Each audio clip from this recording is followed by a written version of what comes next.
Let's talk bookmarks. This is your bookmarks bar up here. And actually, when I was preparing for this class, it caused me to redo how I organize my bookmarks.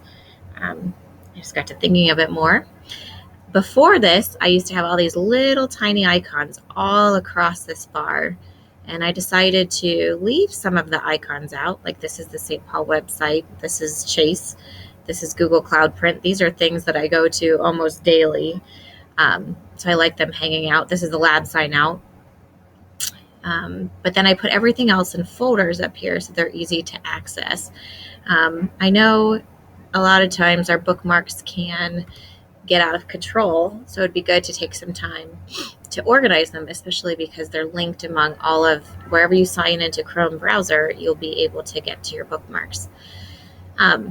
You can get to your bookmark manager a couple different ways. If you right click in the bookmark bar down here, bookmark manager, or if you click these arrows or find a place to get to this, it may even be in your bookmark bar, and click that. And this takes us to our bookmark manager where you can move things around and rename things.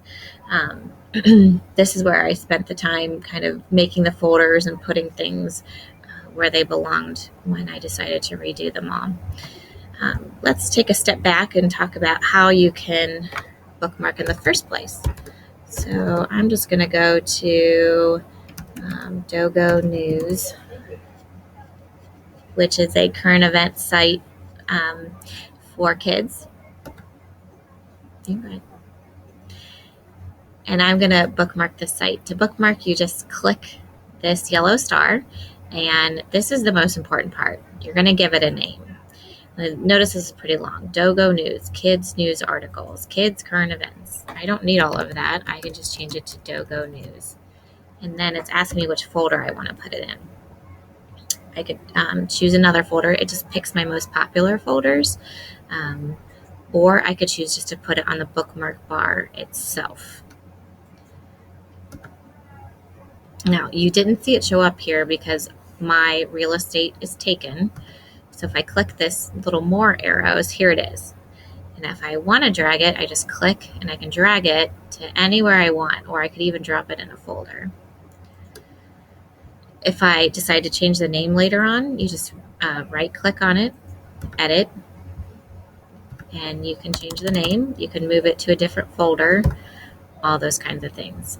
So let me show you again that I could just drag it and drop it into a folder if I want to too. I'm going to go ahead and rename that again, just because I may not remember Dogo. I want to add the word news there.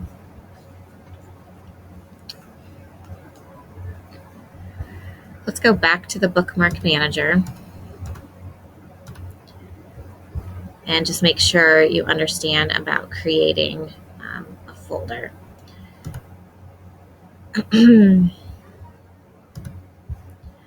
Right. Just always look for right click. If I right click on this folder, I can add a folder. And because I'm on a folder, it creates a subfolder. If you want a folder at the root level, meaning at the very top level, just come up to the bookmarks bar and do the add folder there, and you'll get a new folder that'll be linked among the rest. This is also a good place to rearrange things. Get rid of that folder.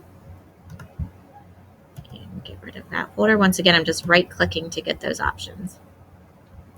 You can drag things in here to rearrange them, and you notice it flipped up here, or you can just go ahead and click and drag and rearrange things right in the bookmark bar. If you do like these, like if I know the icon, for example, I know this is our St. Paul website, to get it so it's just the icon, all you do is just leave the name blank. So when I first bookmark this page, it probably said something like St. Paul Home. And that takes up a lot more space. But if I edit it and take out that name, it just saves the icon. And you'll notice that like these were all icons that I used to have sprinkled across the top. And I haven't gone in to go back and name those, but I do know all those icons, and I could get to where I wanted to be.